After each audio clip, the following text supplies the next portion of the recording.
With that, ladies and gentlemen, we are quickly diving into our first panel discussion for the day, where our speakers are joining from different brands, agencies to discuss the role of omni-channel targeting to build effective brand connections in this multi-screening world. So I hope all of you are ready and excited for this, as we are, to bring our speakers on the screen. But before that, let me once again remind all of you, you can send in your questions for our panelists, which we will take at the end of the discussion. At the same time, do not forget to tweet using our hashtag #IndiaBrandEnclave. Moving forward, I'd like to invite our speakers and panelists for this session. Inviting on screen Ms. Bhavna Mittal, Head of Media and Digital, RP Sanjeev Goenka Group. Mr. Bharat. Hi. Hi, very warm welcome, Bhavna. We also have with us on the panel Mr. Bharat Khatri, Country Lead, Zaxxas India. Hey, Khyati, hi. Hi, welcome, sir. We also have with us on the panel Ms. Chanan Sawney, Head Digital Marketing and Media, Johnson & Johnson. Very warm welcome to you. Hi, everyone. We also have with us on the panel Ms. Preeti Murthy, CEO OMD. Hello, everyone. On the panel, we also have Mr. Pawan Sarda, Group Head Digital Marketing and E-Commerce, Future Group. Hi, everyone. And last but not the least, our panelist, Mr. Rajiv Dhal, Chief Revenue Officer, Z5. Welcome, sir. It's a pretty big panel. And to chair this session, we have with us Mr. Anuj Kumar, Co-Founder, Chief Revenue and Operating Officer, Affle. A very warm welcome to you, Mr. Kumar. Hi. And I'm going to the screen to you to take the proceedings forward. Perfect. Hi, everyone. Thank you so much for joining. I hope you can hear me well. Yes. Yes. Perfect. So I think we have a fairly big panel and a very interesting topic and a short time to discuss it. So I think we'll get on with it. I think I'll just recap for all the viewers in terms of what we are discussing today. I think the topic is very, very relevant for our times today, which is around the role of omni-channel targeting to build effective brand connections. And I think if you look at it today, I think in a world where the online and offline personas of users were largely different earlier, I think we have today reached a stage that whatever we are doing, we are digitally connected. So even if we are in a shop, we are carrying our mobile devices, we are carrying our watches. So clearly for a brand who's communicating, you need to be always on. And that is where the challenge has grown a lot today. And I think that's where the importance of omni-channel targeting, given the number of connected devices each one of us is using, becomes super important. And I think that's where the topic is very, very interesting. And I think we have a great panel here. I think we've got folks within the group here who are more from the marketing side and representing that side of the world. We've got agencies, trading desks, and also the OTTs. So I think we've got a fairly star-studded panel, and we can get started quickly with taking some of your views on things which I think will be very relevant for all to understand about this topic. So I think without much ado, maybe I'll take first, take the people who are largely wearing the marketing hat here and pose a question both to Bhavna and Chanan. And Bhavna, over to you first. So I think I'm sure you're running marketing for a company which has got a lot of offline brands and also nowadays also some online brands. And for a consumer, the online-offline experience has largely blended. Now, around what you're doing right now for marketing for your brand, I think what I would want you to talk more about is any interesting initiative which you have done, which is largely blending the online-offline journey of customers, or anything interesting which you have seen any other brands in the industry do. So I think feel free to talk about what you have done, make it a plug for yourself, or for anybody else, any other Indian or international advertiser you've seen this doing well. Right. Thank you, Anuj. Thanks again to get me to be a part of this panel. And it's nice to see all the friends and folks around the industry in here. So given that I work for a fairly large group, thankfully, I don't have to look too far for examples. And we have enough and more within the group as well. And I would actually take up the case of Spencer's Retail right now, and Spencer's is one of India's first hypermarket stores which came about, and we kind of got organized retail into the country. It became a part of the group later on, but during this COVID times, it was pretty testing, and it was something which we realized that we need to really amp up our game on the omni-channel front. So what we actually did was that we do have an app, and there are about 200 stores across the country. But during the time of COVID, you really didn't know how people were reacting. There was a lot of hue and cry about goods not being available, and of course, the lockdown was making things difficult for all of us. So what we got on to doing was that, yes, there is an app. So one was that the app was kind of given more importance than the stores at that time, because a lot of us actually started doing most of our shopping online. And then there was a store which was like a store-in-store created with Flipkart as well, where the consumers could actually go and figure out what are the kind of grocery needs they have, and those could be fulfilled by Spencer's in their city. On top of that, we also got on tying up with various delivery service providers like a Uber or a Swiggy or a Rapido, basis the market which we were in.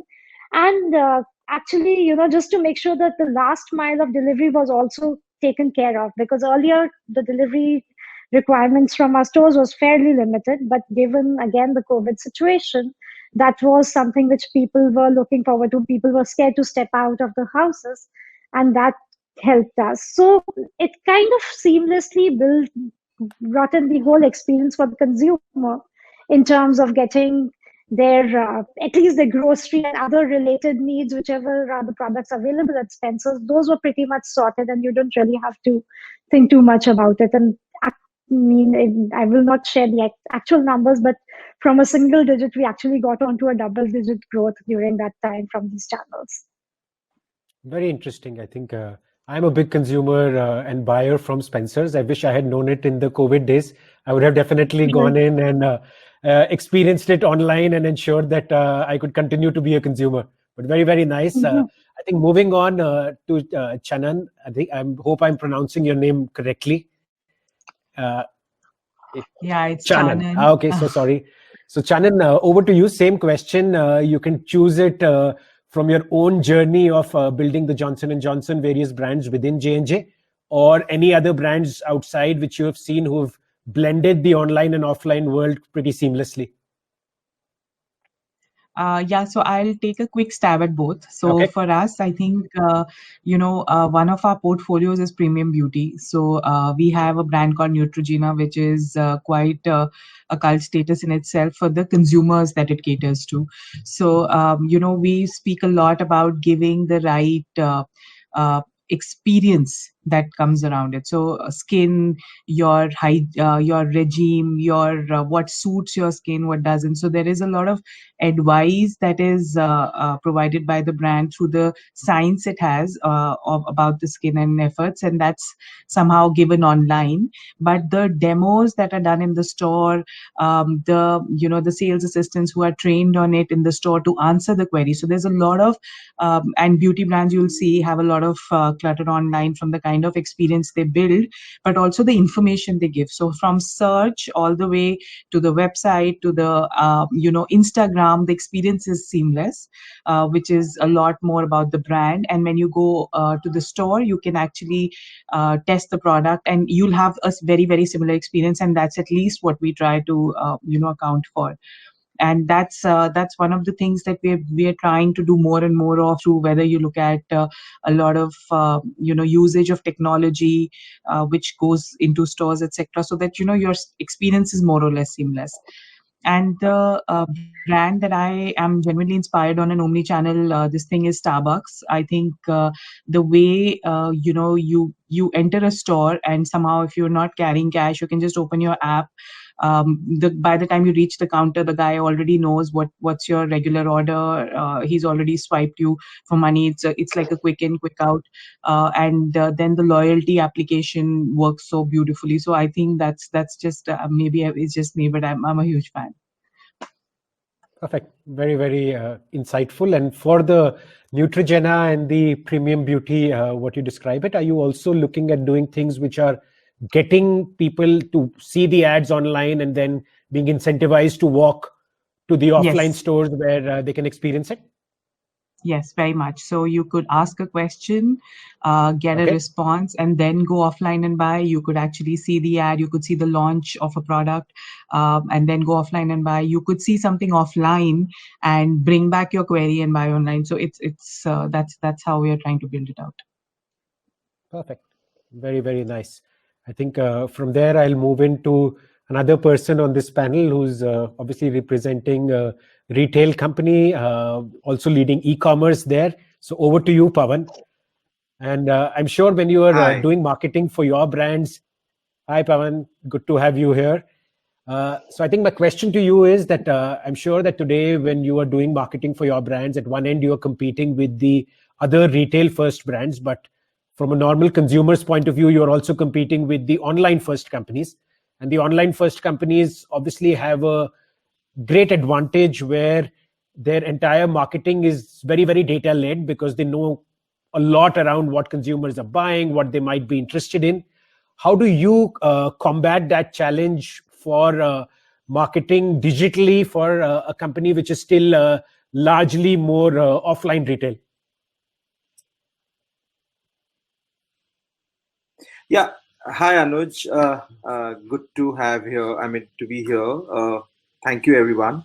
So I'm going to try and answer this in two parts. First, I would still pick the entire idea of omni-channel. I think that's the subject of discussion today. I've been hearing this term for over like 4 to 5 years, but I think COVID has finally made it true. I think finally the omni-channel has come. It's made businesses think through in terms of how the online and offline both needs to be merging together at the supply side and demand side both, right? And that's why I want to address the supply side as well before getting into the demand side, right? I think one big thing which we learned as retailers and all of us, and obviously I think we had bits and pieces of e-commerce, but really if I have to speak the truth, I think the e-commerce was actually competing with the offline retail, and that's where I don't think it could see the light of the day the way it should have been, right? But I think the moment COVID came in, the first thing I think what we did was integrating our supply side, right? So, just imagine like when you run an e-commerce business and your stores become literally like a supply chain, partner in that sense. Look at the scope and what it can do. So I think that's one big, advantage which we got and finally accepted, right? And how, each of these stores or each of the touch points can literally play the role of supply chain, right? I think some of our brands like, businesses like plus size business, like all online, literally got a huge merit out of this, right? We have EBOs and almost like close to 100 EBOs, and we literally made them like each one of them as a supply chain last mile partner in that sense, and it kind of gave us a huge amount of benefit. So I think that's one part, literally omni-channel literally coming to the life of business.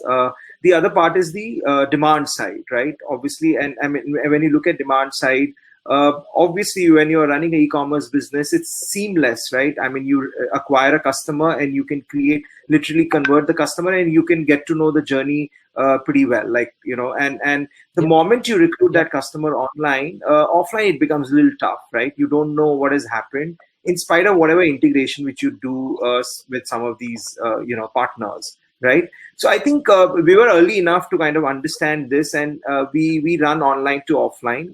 One of the biggest campaign which we actually run is with Google, where whether anybody's any customer who's kind of looking for you, I assume that he's literally our 50% of our customer. Like the intent is almost 50% to go and buy. So we do a lot of couponing with that. So then what happens is we not only get to know the last mile transaction in the basket, we also know that what kind of customers actually coming to us, and what is the larger intent based, and we've kind of used it not just on Google but also on social media platforms. So I think these are the two sides which I see. But yeah, omni-channel has come to life. We all have to accept it. That's the new reality. It's really not about competing with each other. I think that's the biggest one which we have learned. And yes, and there's a huge advantage to it. Do you feel handicapped sometimes, given you're competing with the online companies who pretty much know my entire journey so much better than any offline company could do? Yeah, 100%. I mean, there's no From a doubt marketing about lens. it. Yeah. There is no doubt about it. Unfortunately, since Rajiv is also here, so let me put it out. But there are no products for offline. If you look at it, these are some tacky ways of creating it. I wish, whether it's social media or ZEE5, they all need to bring in this for offline as well. I don't know of many of them, but I think that's a great need, right? I mean, that's the big advantage of online. You can really catch the customer. You know that this customer's come to the cart and not shop. So let me remarket and ensure he comes back, right? There's so many things which you can do. Offline, I still don't know if there are any great products from any of the platforms. I'm sure there are many platforms listening to you here. And yes, you might be bombarded on LinkedIn or email on some of their solutions. So I think omni-channel we are experiencing in a very unique manner. So it's not really physical world versus digital world. It's more of multi-screening. So today people are consuming content across all three screens in a very seamless manner. And that's created a unique challenge as well. And so like on ZEE5, we allow 5 concurrent usage for SWOT. So not only 5 profiles, but 5 concurrent users. And we also get to know that there are platforms like on OLX, people are trading concurrent connections for a small price as well. But we'll let that happen for a while. Yeah. The good part is that people are starting to discover on mobile, easy discovery, quick discovery, moving on to maybe a laptop if you're working. And I've personally also experienced so many of our friends. I think everybody on the panel must be switching between all three, and then move on. So as we speak, with Affle and with one of their companies that exist in UK, we are trying to figure out a way by which even build some. Anuj, I was just trying to fill in the gap till the time you come back, but I was just sharing our experience on multi-screening. So what we're trying to do is we're trying to build an attribution model wherein if I see communication on connected TV and it's followed on mobile, because there are more occasions to target you on mobile in maybe multiple contexts which cannot happen on TV. And then if you end up visiting a place, so we're trying to build a linkage between all three. So I see future group communication on connected TV. I am followed up with a specific recommendation based on my likes and dislikes on my mobile. And then I end up visiting a store or ordering through some other channel, maybe Swiggy Genie or someone. So we're trying to work in that area. It's early days, but soon we'll reach there. So so that's our experience of multi-screening. Anuj, are you back? No problem. I think. Yes, I'm back. I hope you guys can hear me. Yeah. If you want to come in and share your multi-screening way. Yeah. I've now joined from my mobile phone, so it's truly multi-screening that my PC gave up on the last minute. That's okay. That's a good. Thank God for mobile phones, right? So good, I guess the discussion So was can I ongoing add to what fast. Rajiv and Pawan? Yeah, please. Yes, Anuj. So can I add to what Rajiv and Pawan were speaking? So, Pawan, for me, what was interesting was platforms like Trell, the Indian-born social commerce platforms that are actually creating this space. Now, these are very, very nascent, very, very early stages, but getting 50 million base for them seems to be a no-brainer. There are so many platforms like that, SimSim. So the social commerce bit is kind of coming in quite early for us and catching up very fast. Yes, but is it fully integrated to the back end from the offline business? So, that omni-channel seamless integration is, I think, the key to success of scaling up for all these platforms as well. And I think that's where the interesting turn of events, I think, in the next 2 years, at least, which I see happening in the market for integrating first party, second party, third party data coming in beautifully then. And that's where it'll work smoothly as well. So I'm with you on that, Pawan. Over to you, Anuj. Yep. And in terms of the data, now, obviously you see many platforms which you might be working with where data is not really owned by the advertiser and it would be more owned by the platform. As an agency, how do you tackle that, and how important is owning the data either from an agency lens or even from an advertiser lens for you to make a decision to work with a platform versus the other? I think, like I mentioned just now, that the first party, second party, third party, how does it all come together? And I think there are different type of advertisers, some who have very rich first party data, whom we are going to mine it beautifully with a second party audience set. So I can work directly with these second party players and then get it done. Or I get in and work directly with a third party. But at the same breath, we have players who are in the initial stage of their offering or their transformation journey. And we actually heavily relied on the mass and the third party data and the walled garden data sometimes also, because we have to depend on those platforms to drive the efficiency for you. I think as agencies, I have my view as this. Yes, we need to partner with the clients to own the data at their end too and strengthen the first party. At the same breath, we need to, like what we do successfully with platforms like Omni, where there's a plug and play platform which allows like any app to be downloaded and displayed and work along and then deleted later. But the core of the platform lies with the agency. I think that's what is giving us empowerment to work with data seamlessly and allowing for the confidentiality of the client, because that's of supreme importance. Because if they're going to share the first party data and integrate it with platforms, it can either reside with us or with them. And we need to ensure there is a seamless transition there. And I think most agencies would be creating their own backend and to ensure that the privacy is maintained. And I think platforms like Omni's uniqueness is that it is protected, it is plug and play, and it is customized to the client typology also. So that's how I see it. No, I think that's very, very helpful. I think on that note, I'll move into you, Bharat. You're obviously also at Xaxis, working with most of the top programmatic and data-driven companies, and I'm sure you're seeing similar challenges. Now, how is it that, because you have multitude of brands which within the WPP portfolio, you would be looking at some which are online first, some which are offline driven brands. How are you working on unifying audience personas based on what they're doing online and what they might be doing offline?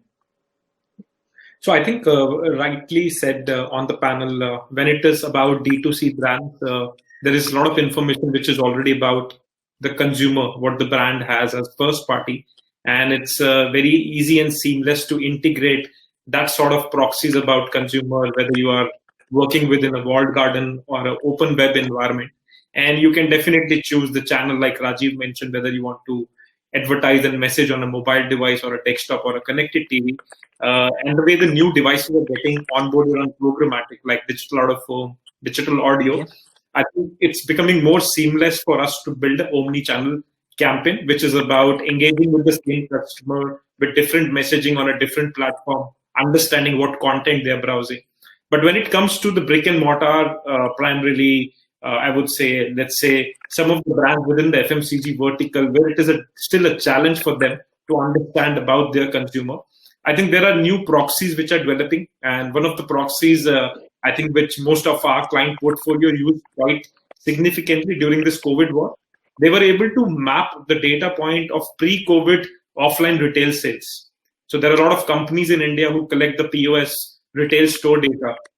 Using that, they were able to map at which pin code, what type of SKUs and product category are being sold. Using that information from offline, we were able to map it on the online targeting. When we were driving a consumer from top funnel to the bottom funnel, we realized which pin codes are the sweet spot or the low-hanging fruit. Because pre-COVID, the pin code already was showing more than average sales consumption of that particular product. So during COVID, if people are not going out and buying the product from the retail store and they will be shopping on e-com, how can we tap these customers both on the walled garden environment as well as on open web, so that we can drive meaningful, relevant traffic to the brand e-commerce page. And similarly, I think within the retail portfolio, we all realized when we moved into the unlockdown situation, there was enough pressure from all the retail brands to bring the consumer back to the store. So interestingly, I think within the omni-channel, there is something which I think we didn't discuss on the panel is all about the creative messaging. A lot of times we might see brands trying to do a omni-channel campaign, but the CTA within the creative messaging is not asking people to visit to a store or take a certain action online. So I think from a creative lens, the way the new tools and technologies are coming on the programmatic space, specifically around the use of AI, I think the creative copies that the AI is able to create and generate on the go, on the fly, is actually driving more meaningful omni-channel campaigns versus the managed format in which we take certain types of research and predict how the consumer is going to behave. Perfect. I think that's very, very helpful, Bharat, and I think something which I'm sure many brands across are looking at doing right now. I think on that point, I'll jump to you, Rajiv. I'm sure that as an leading OTT company, omni-channel multi-screening to you means something else. Multi-screening for you is obviously how your content is being consumed across multiple screens. And within the last few months, especially in the pandemic era, I think a lot of growth we have seen in areas like connected TV. How have you seen that impacting your business, and what are the trends you are foreseeing on connected TV advertising over the next few years? And maybe I'll look for a short answer because I know you can have many things there. It's an area which is quite close to your heart. No, you're absolutely right. So I'll wrap up very quickly. Though I covered a little bit earlier while you're trying to reconnect. So basically, I was just saying that we've experienced people now consuming our content on 3 platforms in a single session. When I'm calling as a session, it's like within a gap of 2-3 hours. They discover content on first screen, which is mobile in most of the cases. There have been instances they move on to either a tablet or a laptop or a desktop, which is more like a slightly larger screen.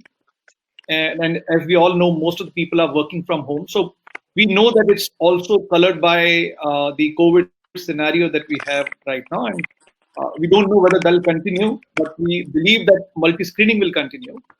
And they finally move on to live streaming as well. It completely depends on the type of content.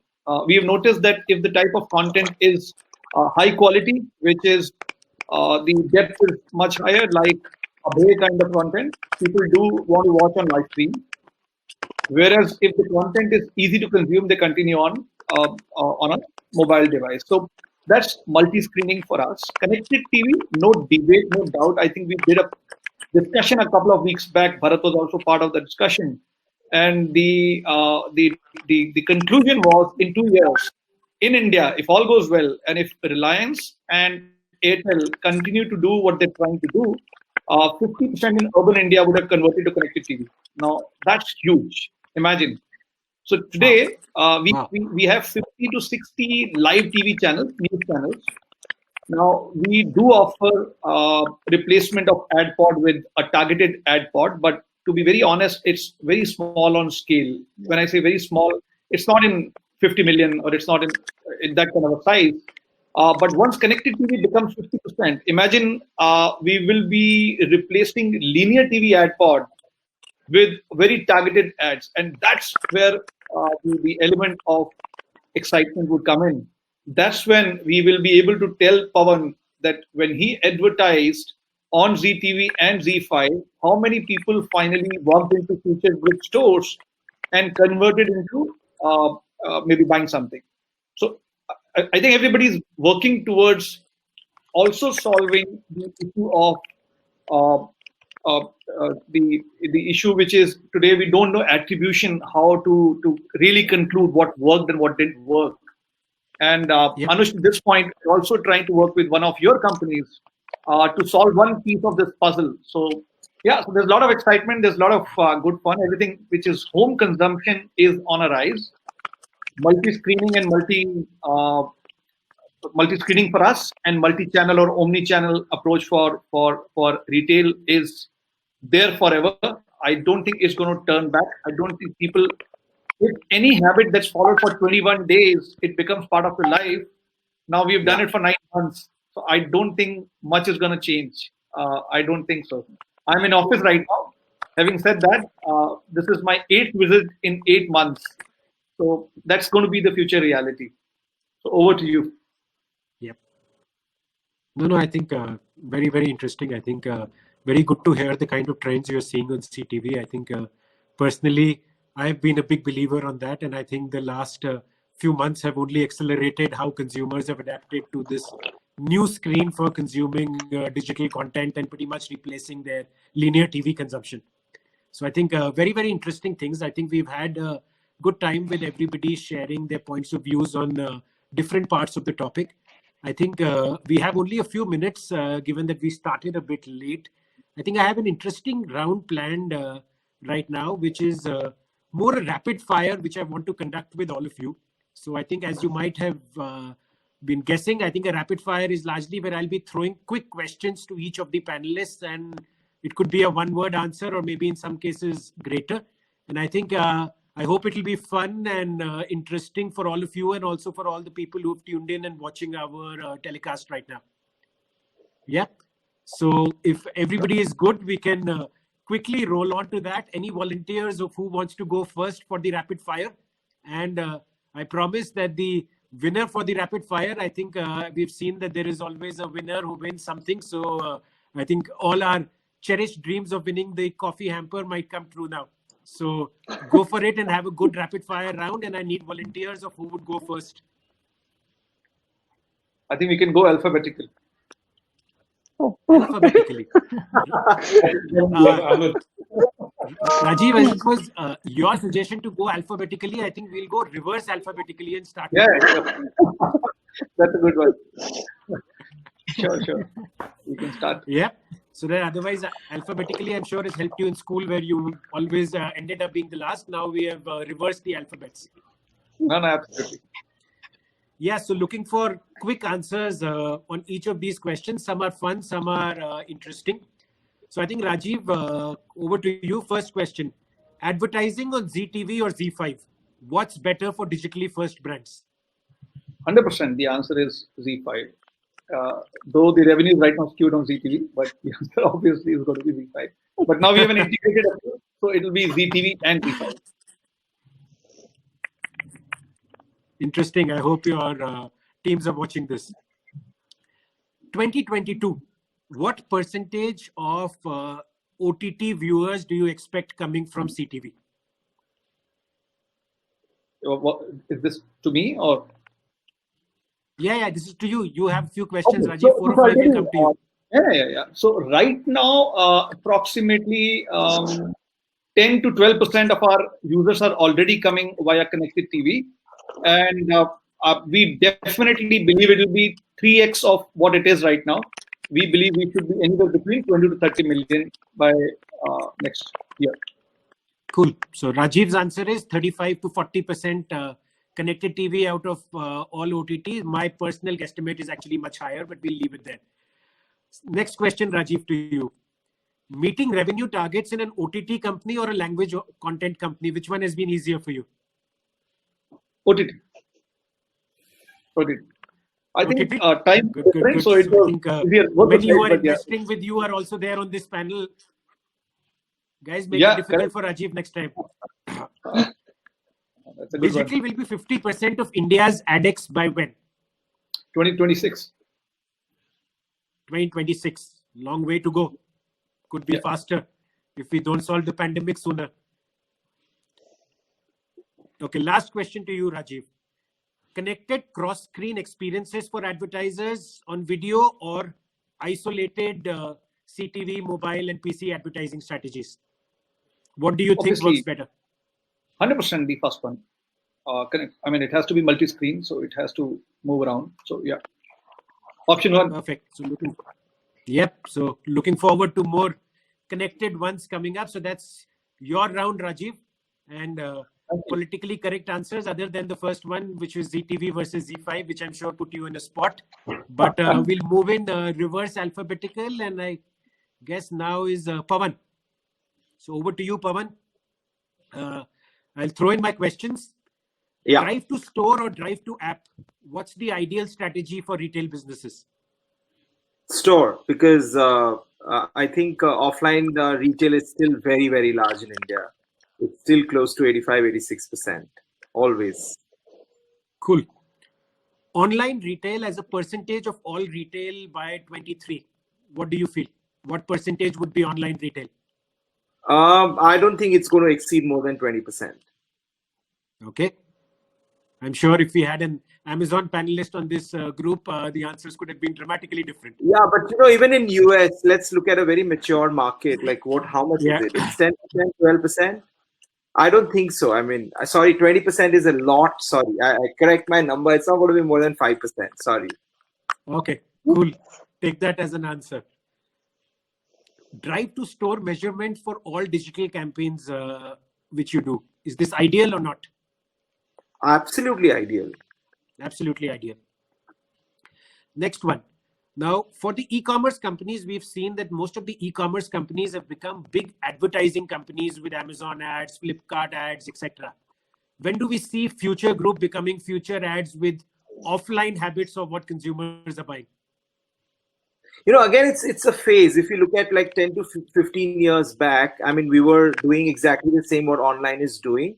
See, I personally feel that, you know, right now we are at a stage where it's about really bringing in to the country and really changing the habit, right? So I think each one of them will take their own pattern in that sense, and and as industry matured, you'll see something else coming out.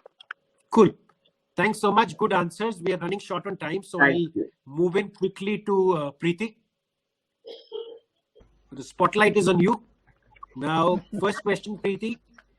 Agencies having their own DMP and audience intelligence or using multiple DMPs? What is the ideal route?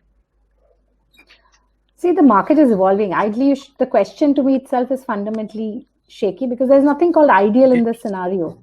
So I think we will go with whatever best suits the client. Okay. Independent ad tech companies or the duopoly? Whose growth is more in interest of agencies?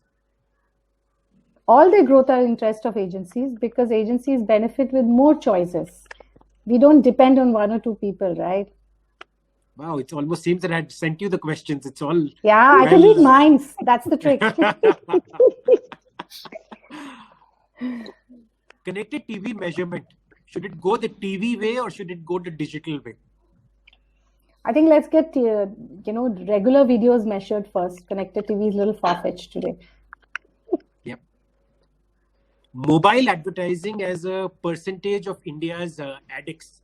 What do you think the percentage might be by, say, 2025, 5 years from now? Yeah, so see, even today, digital advertising is very mobile-driven from that perspective because our targeting is mobile-driven, not desktop or laptop-driven. So for 2026, definitely 40% is something that I see happening there. 40%? Yeah. Then I think kids will be born with mobile, no? Yeah. I think most of them already are. I think some of us don't represent that generation, but our kids are definitely mobile first in their experiences. Yes. Yes. Thanks, Preeti. I think quickly moving, I think the next we have Chandan for you. Is over measurement plaguing digital ad growth amongst traditional marketers? Actually, where the consumer is going is leading the growth for traditional marketers. Response. Can you hear me now? Okay. Good. I can hear you now, but we'll move on. The next question. Audience buys on programmatic or impact buys for CPG brands on digital? Audience buys. Know your audience, follow them. Good. Yeah, that's the way it creates the impact. Yeah. Given how you're seeing digital advertising grow within your company, what is your estimate of, say, 3 to 5 years from now? What percentage of your own marketing dollars might be spent on digital? 60%. 60%. That's very, very promising. I'm sure if you're spending 60%, then the ADEX will reach more than 50% sooner than what Rajiv and Preeti forecast. And if we have more marketeers like that. It depends on who your consumer is, right? I think it's a lot dependent on that. Yep.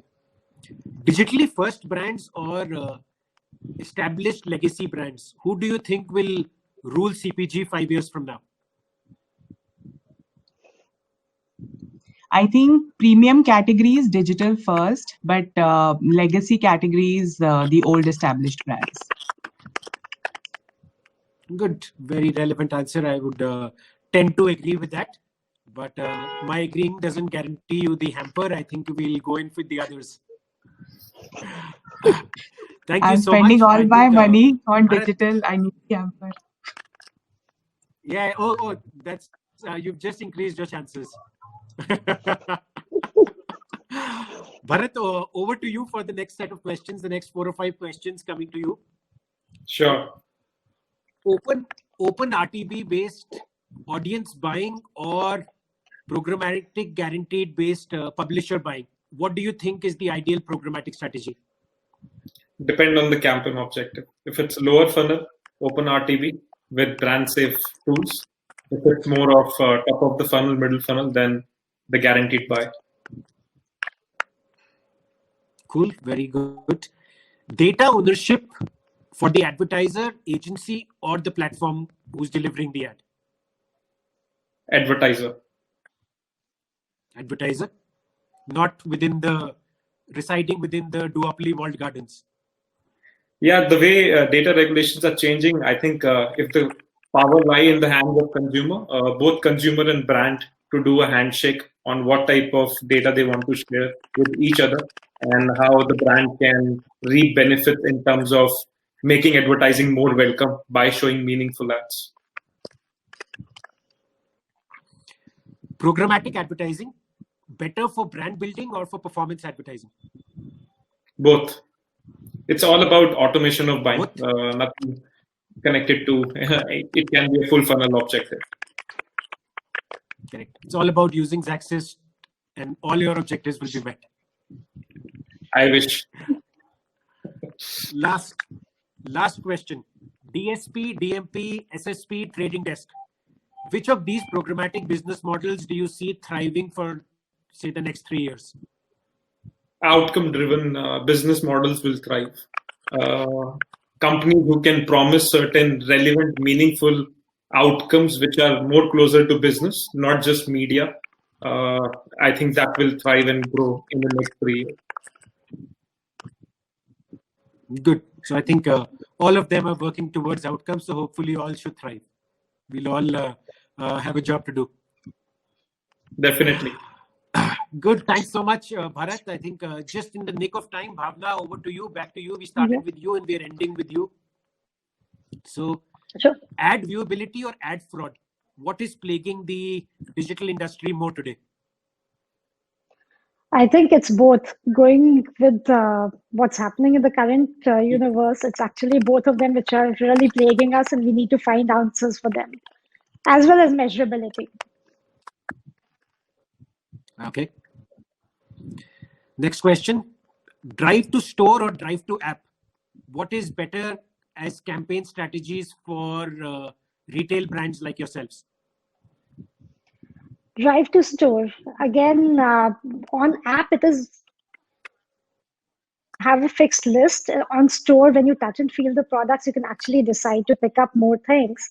And, it's more of a shopping expedition rather than having a quick list of, okay, these are the 5 items I need in my cart and let me order them now. So impulse purchase is more on the store.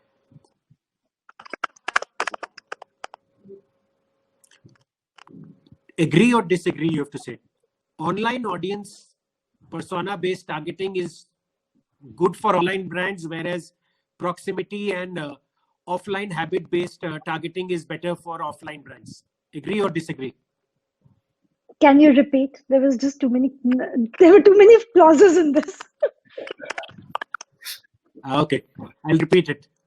online persona based, basically what people are doing online, their online habits. Right. Using that as a targeting strategy is ideal for online first brands, whereas for the offline brands, proximity targeting and location based intelligence is ideal. I think in terms of retail, proximity things will Agree be or there, disagree? but agree.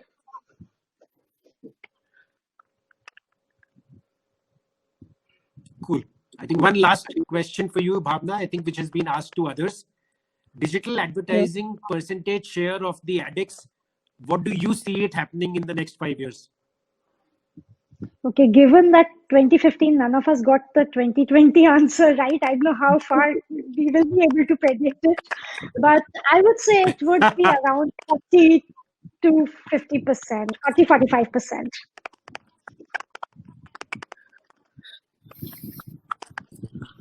And I'm counting that there will be digital screens and stuff like that also coming in. Yeah. The crystal ball is still shining, so wait for the ball to hold and see. Correct. Yeah. Please play this video 5 years from now. We'll all know which one of us got it right. I would put a stamp there, and I would say that it's not. I believe that personally it will be much faster. It will not wait till 2025. I think we'll cross 50%, maybe 23 or 24, given the way things are evolving right now.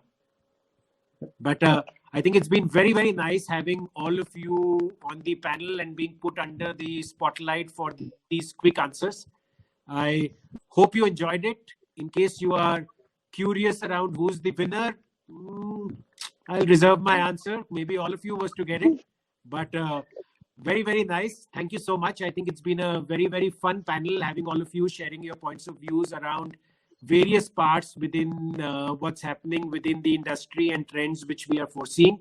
I think we had to go quicker because I was getting messages that we needed to end by 5:10. We are still 5 minutes over, but I don't think too much. We got 10 minutes less when we started. So anyway, good show, and thank you so much, everyone, and look forward to staying connected and watching this video later and trying to see whose predictions came right.